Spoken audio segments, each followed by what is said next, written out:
Marami na ba nakapanood sa inyo nito? Nagba-viral to ngayon dahil sa dalawang batang nalunod.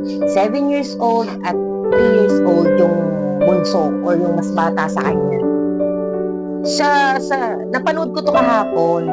Tapos, yung video lang na to ang nakita ko, tong nalulunod na yung dalawang bata. Pinanood ko kung bakit nalunod. Tapos, ngayon, nakita ko may bagong video na nilabas. Hindi ko alam kung saan ano. Tapos, hindi ko rin sure kung dito yan sa Pilipinas. Pero although Philippines or sa ibang country to, maging awareness na rin to sa ating mga magulang. Sa ating, pag, di ba, nauuso yung mga outing-outing, lalo pag summer. Awareness to, guys. Doon sa nakikita ko kasi, nung ito lang ang napanood ko kasi, nung time kahapon ko lang napanood kasi yung video ng dalawang bata. So, hindi ko alam ang buong story. Alam mo naman, marites tayo eh, di ba? Ganyan naman tayo sa ngayon, di ba? Nilalaan mo na tayo ng social media. Parang sa ibang bansa naman ito nangyari. Pero kahit pa, maging awareness tayo dito. Kung nakikita niyo, di ba, yung dalawang bata, yung isang bata, yung 7 years old, yun yung unang nalunod o nahulog sa pool. Parang kinukuha niya yung timbulan, yung bilog na salbabida. Ngayon, hindi niya naabot. Nakuha sana niya. Kaya lang, nabitawan din niya. Kasi malalim naman yung kabilang pool. Tapos, delikado rin yung pool na nasa video, no? Walang harang. Mababaw, tapos may malalim na kasunod. Okay lang sana kung may kasama silang matanda. Kung may kasama silang guardian man lang, di ba? Or isa sa mas may edad sa kanila. Kasi dun sa pangalawang video na to na ipapakita ko, yung video nung makita na nila yung dalawang bata na nalunod na.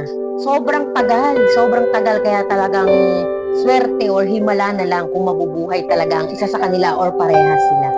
Marami naman silang kasamang mas matanda sa kanila. Pamilya siguro nila yon or hindi ko sure pero marami sila.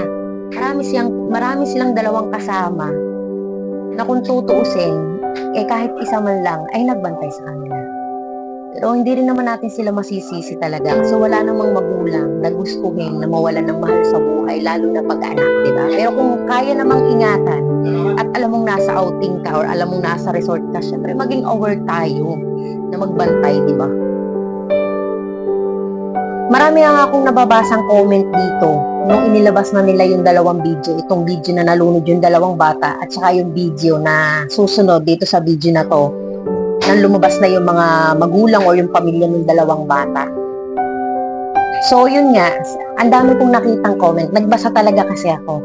Marami doon talaga, mas marami ang nagalit at sinisi yung magulang o yung pamilya na nandoon. Yung lumabas, itong mga lumabas na galing sa kwarto. Biri mo, nakalimutan ba nila na may kasama silang dalawang bata? At hindi man lang nila naisip na, nasa na yung dalawang bata? Diba? Nakalimutan ba nila na may kasama silang bata? Yun ang tanong doon. Bakit sila lahat lumabas sa kwarto? Tapos yung dalawang bata nasa pool, hindi man natin alam yung tunay na istorya. Pero kung pagbabasihan natin yung video, talagang may naganap na kapabayaan din. Mahirap din naman sisihin natin yung magulang. Magulang din naman ako. Wala talagang gugustuhin na may mawala sa atin, sa pamilya natin, lalo na kung anak talaga, di ba? So, maging awareness na lang tayo sa mga napanood natin to or sa nangyaring ito. Kung ito man ay sa ibang bansa o dito sa Pilipinas, maging awareness lang din tayo kasi lalo pag mga ganyan, resort na ganyan, wala namang yung iba may mga lifeguard pero dyan parang wala. Diba yung ibang mga private resort, wala talaga, diba? So, yun lang. Kayo, sa tingin nyo, sino ang may kasalanan or may dapat ba tayong sisihin sa video or sa pangyayaring to? Comment nyo yan.